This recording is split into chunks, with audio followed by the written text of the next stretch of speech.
আসসালামু আলাইকুম ওয়া রাহমাতুল্লাহি ওয়া বারাকাতুহু। স্বাগতম শিখি ও পড়ি চ্যানেলে। এখানে আমরা কথা বলি সেই সব সত্য নিয়ে যেগুলো চোখে দেখা যায় না, কিন্তু আত্মাকে গভীরভাবে স্পর্শ করে।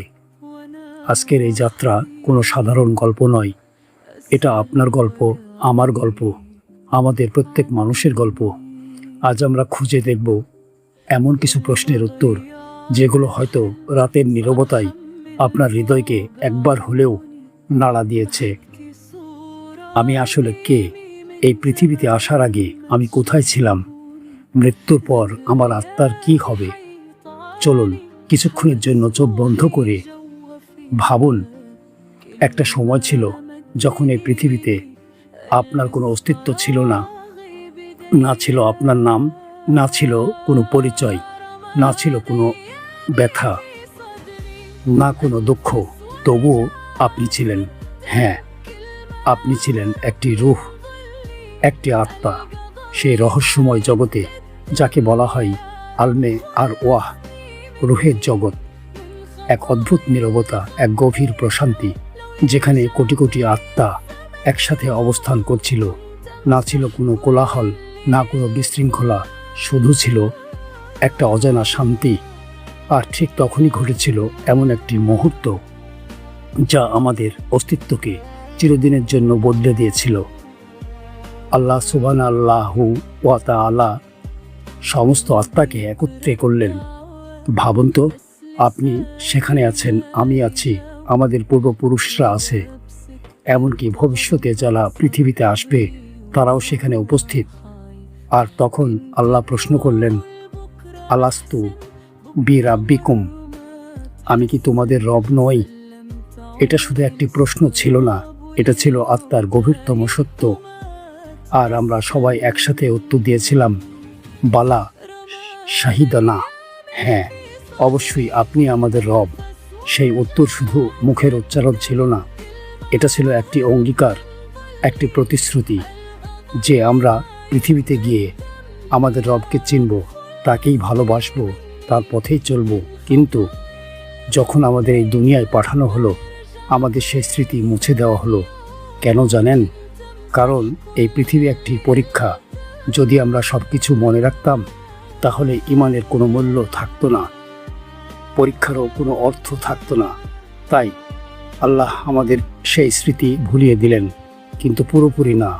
তিনি আমাদের হৃদয়ের ভেতর রেখে দিলেন একটা অদ্ভুত অনুভূতি, একটা শূন্যতা, একটা খোঁজ, যেটা মাঝে মাঝে অকারণে আমাদের ভেতরে জেগে ওঠে। আপনি কি কখনো এমন অনুভব করেছেন, সব কিছু থাকার পরেও মনে হচ্ছে কিছু একটা নেই, একটা অদৃশ্য অভাব যার ব্যাখ্যা আপনি খুঁজে পান না? আসলে এটাই সেই হারিয়ে যাওয়া স্মৃতির প্রতিধ্বনি। কারণ আপনার আত্মা জানে এই দুনিয়া তার আসল ঘর নয়। আপনার আত্মা ফিরে যেতে চায় তার প্রকৃত মালিকের কাছে। এই কারণেই যখন রাত গভীর হয়, চারপাশ নিস্তব্ধ হয়ে যায়, হঠাৎ করেই আপনার মন ভারী হয়ে ওঠে। আপনি বুঝতে পারেন না কেন, কিন্তু আপনার আত্মা তখন নীরবে কাঁদে। সে খুঁজতে থাকে তার রবকে। আর সেই কারণেই যখন আপনি নামাজে দাঁড়ান, যখন কোরআনের আয়াত শোনেন, আপনার হৃদয়ের ভেতর অদ্ভুত এক শান্তি নেমে আসে। কারণ তখন আপনার আত্মা অনুভব করে তার পুরনো সেই সম্পর্ককে, যে সম্পর্ক শুরু হয়েছিল রূহের জগতে। কিন্তু দুঃখের বিষয় হলো, আমরা এই পৃথিবীর ব্যস্ততায় ধীরে ধীরে সেই অঙ্গীকার ভুলে যাই। আমরা ভুলে যাই আমরা কেন এসেছি। দুনিয়ার চাকচিক্য, সম্পদ, সম্পর্ক, খ্যাতি, এসবের পিছনে ছুটতে ছুটতে একসময় আমরা নিজের আত্মাকেই হারিয়ে ফেলি। আমরা ভাবি আরও টাকা পেলেই শান্তি আসবে, আরও পরিচিতি পেলেই সুখ আসবে। কিন্তু সত্যিটা হলো, আত্মা কখনো দুনিয়ার জিনিস দিয়ে পূর্ণ হয় না। কারণ আত্মার প্রয়োজন দুনিয়ার কিছু না, তার প্রয়োজন তার রব। এখন আমি আপনাকে একটা প্রশ্ন করতে চাই, খুব গভীর একটা প্রশ্ন। যদি সত্যিই আপনি সেই দিন বলেছিলেন, হ্যাঁ আপনি আমার রব, তাহলে আজ আপনার জীবন কি সেই কথার সাক্ষী দিচ্ছে? আপনার প্রতিদিনের কাজ, আপনার সিদ্ধান্ত, আপনার গোপন জীবন সব কিছু কি সেই অঙ্গীকারের সাথে মিলছে, নাকি আপনি সম্পূর্ণ ভুলে গেছেন আপনি কি কে ছিলেন, কোথা থেকে এসেছেন এবং কোথায় ফিরে যাবেন? মনে রাখবেন, এই দুনিয়া আমাদের স্থায়ী ঠিকানা নয়, এটা শুধু একটি অস্থায়ী স্টেশন।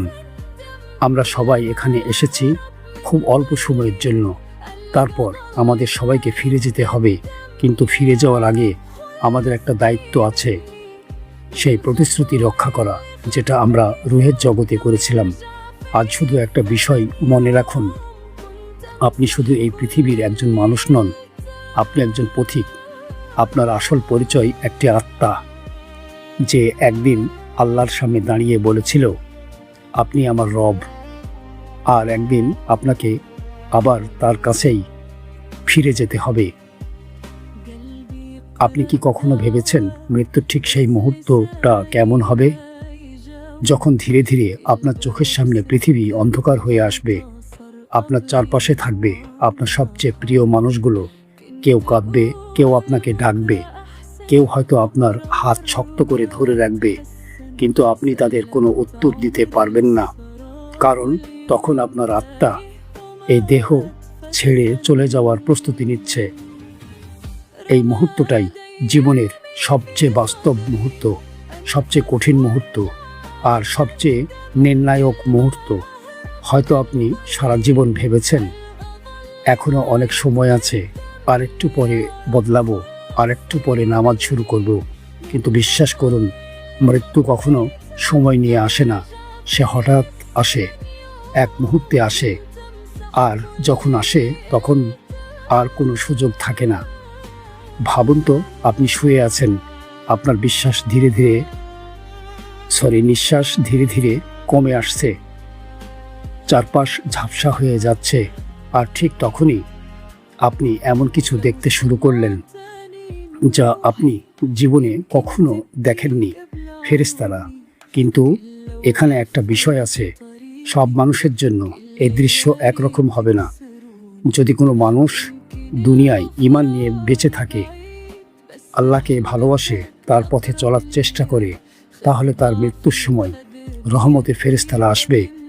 তাদের চেহারা হবে উজ্জ্বল, শান্ত, সুন্দর, তাদের হাতে থাকবে জান্নাতের সুগন্ধি কাপড়, আর তারা বলবে, হে পবিত্র আত্মা, বের হয়ে এসো আল্লাহর ক্ষমা ও সন্তুষ্টির দিকে। ভাবুন, সেই দৃশ্যটা, কোনো ভয় নেই, কোনো আতঙ্ক নেই, শুধু শান্তি, এক গভীর প্রশান্তি। আর তখন আত্মা খুব সহজে দেহ থেকে বের হয়ে যাবে, যেন পানির ফোঁটা ধীরে ধীরে গড়িয়ে পড়ে। কিন্তু যদি কোনো মানুষ আল্লাহকে ভুলে যায়, পাপের মধ্যে ডুবে থাকে, অহংকারে ভরা জীবন কাটায়, তাহলে মৃত্যু সেই মুহূর্তে হয়ে যাবে ভয়াবহ, কঠিন, অসহ্য। শাস্তির ফেরেশতারা আসবে, তাদের চেহারা হবে ভীতিকর, তাদের হাতে থাকবে আগুনের কাপড়। তারা বলবে, হে অপবিত্র আত্মা, বের হয়ে এসো আল্লাহর ক্রোধ ও শাস্তির দিকে। ভাবুন কত ভয়ঙ্কর সেই মুহূর্ত। আত্মা তখন দেহ ছাড়তে চাইবে না, সে আঁকড়ে ধরে থাকবে এই পৃথিবীকে, কিন্তু তাকে জোর করে বের করা হবে, যেন কাঁটাযুক্ত লোহার ভেতর থেকে কাপড় টেনে বের করা হচ্ছে। কষ্ট, ভয়, যন্ত্রণা সব একসাথে। এই কারণেই বলা হয়, মৃত্যুর সময়ই মানুষের আসল অবস্থান প্রকাশ পায়। আপনি দুনিয়ায় যেভাবে বেঁচেছেন, মৃত্যু সেই সত্যটাই আপনার সামনে তুলে ধরে। কিন্তু এখানেই সব শেষ নয়, বরং এখান থেকেই শুরু হয় আরেকটি রহস্যময় যাত্রা, আত্মার যাত্রা। মৃত্যুর সেই কঠিন মুহূর্তের পর আত্মার যাত্রা শেষ হয় না, বরং সেখান থেকেই শুরু হয় এক নতুন বাস্তবতা। এক অদৃশ্য জগতের দরজা খুলে যায়, যেখানে পৃথিবীর চোখ পৌঁছাতে পারে না, কিন্তু আত্মা সেখানে প্রবেশ করে। যদি সেই আত্মা সৎ হয়, ঈমান নিয়ে দুনিয়া থেকে বিদায় নেয়, তাহলে ফেরেশতারা তাকে সম্মানের সাথে নিয়ে যায় আকাশের দিকে। এক এক করে আকাশের স্তরগুলো অতিক্রম করা হয়। প্রথম আকাশ, তারপর দ্বিতীয়, তারপর তৃতীয়। প্রতিটি দরজার সামনে ফেরেশতারা জিজ্ঞেস করে, এই পবিত্র আত্মাকে? তখন উত্তর আসে, এ হলো অমুকের সন্তান অমুক, পৃথিবীতে সে ভালো ছিল। আর তখন আকাশের দরজা খুলে দেওয়া হয়, একটা সম্মান, একটা মর্যাদা, একটা ঘোষণা, এ আত্মা আল্লাহর কাছে প্রিয়। কিন্তু যদি আত্মা অন্যরকম হয়, যদি সে গাফেল হয়, পাপে ডুবে থাকে, আল্লাহকে ভুলে থাকে, তাহলে প্রথম আকাশেই দরজা বন্ধ হয়ে যায়। বলা হয় এই জন্য আকাশের দরজা খোলা হবে না। ভাবুন কি ভয়ঙ্কর সেই মুহূর্ত, কত বড় অপমান। তারপর সেই আত্মাকে নিচে ফিরিয়ে দেওয়া হয়। এটাই মৃত্যুর পর প্রথম বড় বাস্তবতা, আত্মার আকাশে ওঠা বা প্রত্যাখ্যান। কিন্তু এখানেই শেষ নয়, এরপর শুরু হয় আরেকটি ধাপ, একটি অপেক্ষার জগৎ, যাকে বলা হয় বর্জক। বর্জক হলো সেই স্থান যেখানে মানুষ অপেক্ষা করে কিয়ামতের দিন পর্যন্ত। না এটা পুরো দুনিয়া, না এটা পুরো আখিরাত, একটা মাঝামাঝি জগৎ, একটা অদ্ভুত সময়ের নিয়ম এখানে কাজ করে। একটা দিন 1000 বছরের মতো মনে হতে পারে, আবার 1000 বছর এক মুহূর্তের মতো মনে হতে পারে। এখানে শুরু হয় আসল অপেক্ষা, আপনার কবরের জীবন, যেটা আমরা দুনিয়া থেকে সবচেয়ে বেশি ভুলে যাই। কিন্তু সত্য হলো এটাই প্রথম বাস্তব স্টেশন মৃত্যুর পরের জীবনের। যদি কেউ সৎ জীবন নিয়ে আসে, তাহলে বর্জক তার জন্য হবে একটি প্রশান্তির স্থান। তার কবর হয়ে উঠবে একটি শান্ত বাগানের মতো। সেখানে তাকে দেখানো হবে তার ভবিষ্যৎ জান্নাতের ঝলক, সবুজ বাগান, নদী, আলো, শান্তি। আর আত্মা বলবে এটাই আমার আসল ঘর। কিন্তু যদি কেউ গাফেল হয়, তাহলে বর্জক হয়ে যায় একটি অন্ধকার জগৎ, একটি সংকীর্ণ স্থান, একটি কষ্টের অনুভূতি, যেখানে তাকে বারবার দেখানো হয় তার পরিণতি, আগুন, যন্ত্রণা, ভয়। আর তখন আফসোস শুরু হয়, কিন্তু সেই আফসোস কোনো কাজে আসে না, কারণ এটা আর দুনিয়া নয়, এটা হলো বাস্তবতার শুরু। এই বর্জকেই নির্ধারিত হয় আপনার অপেক্ষা কেমন হবে, শান্তি নাকি শাস্তি। এবং মনে রাখবেন, আপনার আজকের জীবনই এই বর্জকের মানচিত্র তৈরি করছে। আপনি আজ যা করছেন, আপনি যেভাবে বেঁচে আছেন, সেটাই ঠিক করে দিচ্ছে আপনার মৃত্যুর পরের প্রথম অনুভূতি। তাই এখন নিজেকে প্রশ্ন করুন, আমি কি সেই শান্তির জন্য প্রস্তুত, নাকি আমি এমন পথে আছি যেটা আমাকে অন্ধকারে নিয়ে যাবে। বর্জকের দরজা খুলে গেলে আত্মা প্রবেশ করে আর এক বাস্তবতায়। এখানে আর ফিরে আসার পথ নেই, এখানে শুধু অপেক্ষা। আর সেই অপেক্ষার প্রথম ধাপ হলো কবরের প্রথম রাত। ভাবুন, আপনাকে মাটির নিচে রেখে দেওয়া হলো, ধীরে ধীরে সবাই চলে গেল। আপনার প্রিয় মানুষ, যাদের জন্য আপনি সারা জীবন কষ্ট করেছেন, তারাও একসময় ফিরে গেল, আর আপনি রয়ে গেলেন একেবারে একা, একটা ছোট্ট অন্ধকার জায়গায়, যেখানে কোনো আলো নেই, কোনো শব্দ নেই, কোনো সাহায্য নেই, শুধু আপনি আর আপনার আমল। এই দুনিয়ার সব সম্পর্ক তখন ধীরে ধীরে শেষ হয়ে যায়। যে হাত আপনাকে ধরেছিল, যে মানুষ আপনাকে ভালোবাসত, সবাই চলে যায়। আর তখন আপনি বুঝতে পারেন এটাই বাস্তবতা। এই দুনিয়ার সব কিছুই ছিল অস্থায়ী, কিন্তু এখানেই শুরু হয় একটি নতুন সত্য জীবন। ঠিক তখনই আপনি কিছু আওয়াজ শুনতে পাবেন, পায়ের শব্দ ধীরে ধীরে দূরে সরে যাচ্ছে, আর আপনি বুঝতে পারবেন আপনি এখন সত্যি একা। এই নিঃসঙ্গতা এমন, যা দুনিয়ায় কখনো অনুভব করা যায় না। এরপর আসে সেই মুহূর্ত, দুইজন ফেরেশতা, মুনকার ও নাকির। তাদের আগমন হবে ভয়ঙ্কর, তাদের উপস্থিতিতেই কবর কেঁপে উঠবে। তারা আপনাকে বসাবে, আর শুরু হবে সেই প্রশ্ন, যা পুরো জীবনের সারসংক্ষেপ। তোমার রবকে, তোমার দিনকে, এই মানুষটিকে। এই প্রশ্নগুলো শুনতে সহজ মনে হয়, কিন্তু সেই মুহূর্তে এটাই হবে সবচেয়ে কঠিন পরীক্ষা। কারণ তখন উত্তর বই থেকে আসবে না, মুখের কথাও কাজে আসবে না। উত্তর আসবে আপনার জীবন থেকে। আপনি দুনিয়ায় কেমন ছিলেন, সেটাই তখন কথা বলবে। যদি আপনি আল্লাহকে চিনে থাকেন, নামাজে অভ্যস্ত থাকেন, ইমানকে ধরে রাখেন, তাহলে মুখ থেকে সহজেই বের হবে আমার রব আল্লাহ, আমার দিন ইসলাম, তিনি রাসূলুল্লাহ, আল্লাহর রাসূল। আর তখন একটা অলৌকিক ঘটনা ঘটবে, আপনার কবর প্রসারিত হয়ে যাবে দৃষ্টির শেষ সীমা পর্যন্ত। এটা আলোয় ভরা জগৎ খুলে যাবে, একটা জানালা খুলে যাবে যেখান থেকে আসবে জান্নাতের সুগন্ধি বাতাস, শান্তি, প্রশান্তি, আলো। কিন্তু যদি কেউ অবহেলা করে, আল্লাহকে ভুলে যায়, নামাজ ছেড়ে দেয়, গুনাহে ডুবে থাকে, তাহলে উত্তর হবে ভয়ঙ্কর। সে বলবে, আমি জানি না, আমি কিছুই জানি না, কারণ সে দুনিয়ায় জানার চেষ্টা করেনি। তখন তার কবর সংকুচিত হয়ে যাবে, এতটাই সংকীর্ণ যে শরীরের হাড়গুলো একে অপরের সাথে মিশে যাবে। তার সামনে খুলে দেওয়া হবে জাহান্নামের একটি জানালা, যেখান থেকে আসবে আগুনের তাপ, অসহ্য, ভয়ঙ্কর। আর সে বলবে, হে আল্লাহ, কিয়ামত যেন না আসে। এটাই কবরের প্রথম রাতের সত্যতা।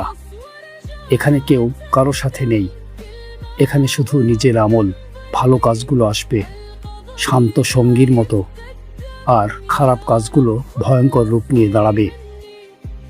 এখন প্রশ্ন একটাই, আপনার সেই রাত কেমন হবে, শান্তির নাকি ভয়ের? কবরের সেই প্রথম রাতের পর জীবন শেষ হয়ে যায় না, বরং শুরু হয় আর এক দীর্ঘ যাত্রা, যাকে বলা হয় বরচখের জীবন। একটি নীরব জগৎ, যেখানে সময় দুনিয়ার মতো চলে না। একটি মুহূর্ত 1000 বছরের মতো অনুভব হতে পারে, আবার 1000 বছর এক মুহূর্তের মতো মনে হতে পারে। এখানে মানুষ আর ফিরে আসে না, এটা শুধু অপেক্ষার জায়গা। কিন্তু এই অপেক্ষা শান্তিরও হতে পারে, আবার শাস্তিরও হতে পারে। যদি কেউ দুনিয়ায় আল্লাহর পথে চলে, নামাজকে ভালোবাসে, দোয়াকে অভ্যাস করে, কোরআনকে সঙ্গী বানায়, তাহলে তার বরচখ হবে শান্তির বাগান। তার সামনে বারবার দেখানো হবে তার জান্নাতের ভবিষ্যৎ, সবুজ বাগান, নদী, আলো, চিরন্তন শান্তি। আর সে বলবে, আমি জানতাম আমার রব আমাকে ভুলবে না। কিন্তু যদি কেউ গাফেল থাকে, তাহলে কবরের ভেতরেও তার শাস্তি শুরু হয়। তার সামনে দেখানো হয় তার পরিণতি, আগুন, অন্ধকার, যন্ত্রণা। আর প্রতিটি মুহূর্তে সে আফসোস করে, ইস, আমি যদি ফিরে যেতে পারতাম। কিন্তু তখন আর ফিরে যাওয়ার দরজা নেই। এখন ধীরে ধীরে সত্য প্রকাশ পেতে শুরু করে। মানুষ বুঝতে পারে দুনিয়ার প্রতিটি কাজ এখানে জীবিত হয়ে উঠছে। আপনার নামাজ একটা সুন্দর রূপে এসে দাঁড়াবে, বলবে, আমি তোমার সেই সিজদা। আপনার দান একটা ছায়ার মতো হয়ে যাবে, আপনাকে শাস্তি দেবে। আর আপনার খারাপ কাজগুলো তারা ভয়ঙ্কর রূপে আসবে, বলবে, আমি তোমার সেই গুনাহ, আমি তোমার সেই অবহেলা। এটাই বরচখের সত্যতা। এখানে কেউ আপনাকে বাঁচাতে পারবে না, না বাবা, না মা, না সন্তান, না বন্ধু, শুধু আপনার আমল। এখন নিজেকে জিজ্ঞেস করুন, আমি কি এমন কিছু রেখে যাচ্ছি যা আমার কবরকে আলো দেবে, নাকি এমন কিছু যা আমাকে অন্ধকারে ফেলবে? কারণ সময় চলে যাচ্ছে, প্রতিদিন আপনি একটু একটু করে আখিরাতের দিকে এগিয়ে যাচ্ছেন। একদিন হঠাৎ করে সব কিছু থেমে যাবে, আর সেই মুহূর্তে সিংগায় ফু দেওয়া হবে একটা ভয়ঙ্কর শব্দ, পুরা মহাবিশ্ব কেঁপে উঠবে, কবর ফেটে যাবে, আর সবাই উঠে দাঁড়াবে। মানুষের ঢল, প্রথম মানুষ থেকে শেষ মানুষ পর্যন্ত সবাই একসাথে দাঁড়িয়ে, কেউ চিৎকার করছে, কেউ কাঁদছে, কেউ ভয়ে কাঁপছে। কারো মাথায় কোনো চিন্তা নেই, শুধু একটা চিন্তা, আমার কি হবে? সূর্য এত কাছে আসবে, মানুষ ঘামে ডুবে যাবে, কারো হাঁটু পর্যন্ত, কারো গলা পর্যন্ত, আর কেউ পুরো ডুবে যাবে। কিন্তু সেই ভয়াবহ দিনের মাঝেও একটি দল থাকবে শান্তিতে, আল্লাহর আরশের ছায়ায়। কারা তারা? যারা দুনিয়ায় আল্লাহকে ভয় করত, গোপনে ভালো কাজ করত, সত্যের পথে ছিল। এখন প্রশ্ন আপনার জন্য, আপনি সেই দিন কোথায় থাকবেন? ছায়ায় নাকি সূর্যের আগুনে? সেই ভয়াবহ দিনের পর মানুষ দাঁড়িয়ে আছে এক বিশাল ময়দানে, হাসরের ময়দান। না আছে ছায়া, না আছে আশ্রয়, না আছে কোনো পালানোর পথ, শুধু অপেক্ষা, একটা ভয়ঙ্কর অপেক্ষা। আমার হিসাব কখন শুরু হবে? সূর্য একেবারে কাছাকাছি, মানুষ ঘামে ডুবে যাচ্ছে, কারোর জন্য সেটা হাঁটু পর্যন্ত, কারোর জন্য বুক পর্যন্ত, আর কারোর জন্য পুরো শরীর ডুবে যাচ্ছে। সবাই সেখানে একা। মা তার সন্তানকে চিনছে না, সন্তান তার বাবাকে চিনছে না, বন্ধু বন্ধুকে ভুলে গেছে। কারণ সেদিন সবাই বলবে, আমার নফস, আমার হিসাব, শুধু আমার পরিণতি। তারপর শুরু হবে আসল বিচার, আমলনামা বিতরণ। একটা অদৃশ্য কিতাব যেখানে আপনার জীবনের প্রতিটা মুহূর্ত লেখা, ছোট থেকে বড়, গোপন থেকে প্রকাশ্য, কিছুই যদি বাদ যায়নি। কারো হাতে দেওয়া হবে ডান হাতে, সে আনন্দে চিৎকার করবে, এই নাও আমার আমলনামা পড়ো। কারণ সে জানে তার জন্য অপেক্ষা করছে সফলতা। আর কারো হাতে পাওয়া বা দেওয়া হবে বাম হাতে, সে তখন কাঁদবে, চিৎকার করবে, বলবে, হায়, আমি যদি এটা না পেতাম। কিন্তু তখন আর কিছুই পরিবর্তন করা যাবে না। তারপর বসানো হবে পাল্লা, মিজান। আপনার প্রতিটি কাজ ওজন করা হবে। একটা সিজদা, একটা কান্না, একটা দোয়া, সব কিছু মূল্যবান হয়ে উঠবে। আর একটি মাত্র সত্য নির্ধারণ করবে, আপনি সফল নাকি ব্যর্থ। এরপর আসবে সেই ভয়ঙ্কর সেতু, সিরাত, জাহান্নামের উপর স্থাপিত, চুলের চেয়েও সরু, তলোয়ারের চেয়েও ধারালো। সবাইকে সেটা পার হতে হবে। কেউ পার হবে বিদ্যুতের মতো দ্রুত, কেউ দৌড়ে, কেউ হেঁটে, আর কেউ পড়ে যাবে। এই সেতুই আপনার চূড়ান্ত পরীক্ষা। আজ আপনি যেভাবে চলছেন সেটাই ঠিক করবে আপনি সেদিন কিভাবে চলবেন। যদি আপনি আল্লাহর পথে থাকেন তাহলে সেই পথ হবে সহজ, আলোয় ভরা। আর যদি গাফেল থাকেন তাহলে সেই পথ হবে অন্ধকার, ভয়ঙ্কর, অসহ্য। সব কিছু শেষ হয়ে যাবে, কোনো অজুহাত থাকবে না, কোনো সুযোগ থাকবে না, কোনো দ্বিতীয় জীবন থাকবে না। শুধু একটাই সত্য, আপনার আমল। তারপর ঘোষণা হবে আপনার চূড়ান্ত গন্তব্য, জান্নাত নাকি জাহান্নাম। যদি জান্নাত, তাহলে এমন এক জগৎ যেখানে কোনো দুঃখ নেই, কোনো ভয় নেই, কোনো মৃত্যু নেই, শুধু চিরন্তন শান্তি, সবুজ বাগান, নদী, আলো, আর আপনার রবের সন্তুষ্টি। আর যদি জাহান্নাম, তাহলে এমন আগুন যার কল্পনা সহ্য করা যায় না, চিরন্তন যন্ত্রণা, চিৎকার, আফসোস। কিন্তু তখন আর কোনো মুক্তি নেই। এই দুই পথের মাঝখানে আজ আপনি দাঁড়িয়ে আছেন। এখন সিদ্ধান্ত আপনার, আপনি কোন পথে হাঁটবেন। সব হিসাব শেষ, সব প্রশ্নের উত্তর দেওয়া হয়ে গেছে, সব পথ বন্ধ হয়ে গেছে। এখন শুধু একটি সত্য বাকি, আপনার চূড়ান্ত গন্তব্য। আপনার নাম ডাকা হচ্ছে আর বলা হচ্ছে, এটাই তোমার চিরস্থায়ী ঠিকানা। যদি বলা হয় জান্নাত, তাহলে আপনার সামনে খুলে যাবে এমন এক জগৎ যা আপনি কখনো কল্পনাও করেননি। না কোনো কষ্ট, না কোনো দুঃখ, না কোনো ভয়, না কোনো মৃত্যু, শুধু চিরন্তন শান্তি। সবুজ বাগান, নদী প্রবাহিত হচ্ছে, আলো এমনভাবে ছড়িয়ে আছে যা চোখকে প্রশান্তি দেয়। আর আপনার জন্য থাকবে এমন কিছু যা কোনো চোখ দেখেনি, কোনো কান শুনেনি, কোনো হৃদয় কল্পনা করেনি। আপনি আপনার প্রিয় মানুষদের সাথে থাকবেন, যারা ঈমান নিয়ে এসেছে। আপনি তাদের সাথে হাসবেন, কথা বলবেন, চিরকাল একসাথে থাকবেন। আর সবচেয়ে বড় বিষয়, আপনি আপনার রবের সন্তুষ্টি পাবেন। এটাই সবচেয়ে বড় সফলতা। কিন্তু যদি বলা হয় জাহান্নাম, তাহলে সেই মুহূর্ত সব কিছু থেমে যাবে। একটি আগুন যার তাপ দুনিয়ার আগুনের মতো নয়, যেখানে যন্ত্রণা কখনো শেষ হয় না। আপনি চাইবেন ফিরে যেতে, বলবেন, হে আল্লাহ, আমাকে আবার দুনিয়ায় পাঠান। কিন্তু তখন আর কোনো দরজা খোলা থাকবে না। তখন আপনি বুঝবেন একটা নামাজ কত মূল্যবান ছিল, একটা সিজদা কত শক্তিশালী ছিল, একটা তওবা কত বড় সুযোগ ছিল, কিন্তু সব শেষ। এটাই চূড়ান্ত বাস্তবতা। জান্নাত সত্য, জাহান্নাম সত্য, আর আপনি এই দুটির একটিতে যাবেনই। এখন প্রশ্ন, আপনি আজ কোথায় দাঁড়িয়ে আছেন? আপনার জীবন কি আপনাকে জান্নাতের দিকে নিয়ে যাচ্ছে, নাকি ধীরে ধীরে দূরে ঠেলে দিচ্ছে? মনে রাখবেন, এই দুনিয়া শেষ হয়ে যাবে, কিন্তু আখিরাত কখনো শেষ হবে না। আপনি কোথায় থাকবেন সেটা আজ নির্ধারণ হচ্ছে। তাই আজই সময় নিজেকে পরিবর্তন করার, আল্লাহর দিকে ফিরে আসার, কারণ আল্লাহর দরজা কখনো বন্ধ হয় না। তিনি অপেক্ষা করছেন আপনার তওবার জন্য, আপনার কান্নার জন্য, আপনার ফিরে আসার জন্য। তাই দেরি করবেন না, আজই শুরু করুন নতুন জীবন, কারণ আপনি জানেন না আগামী মুহূর্তটা আপনার জন্য আছে কিনা।